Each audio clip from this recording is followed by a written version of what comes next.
Hello guys welcome back to my channel. आज चाहिँ मेरो घरमा मम्मी बाबा कोही पनि हुनुहुन्न, त्यही कारणले हामी म र दिदी घरमा मात्र छौँ। त्यही कारणले गएको म आज मासु किन्नलाई। आज चाहिँ घरमा म मासु र भुजा खाने हो, त्यही कारणले मासु किन्नलाई गएको।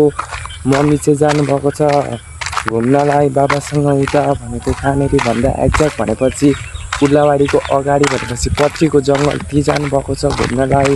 त्यसैले आज घरमा केही नभएर दिदी र म सयको मात्रै मासु किनेर ल्यायौँ अनि आज मासु खाने विचार गरेका छौँ म र दिदी।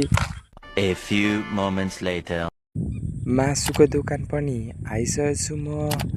मासु पनि काट्दै हुनुहुन्छ, काटेर नाप्न पनि थालिसक्नु भएको छ। तपाईँ आफै हेर्न सक्नुहुन्छ।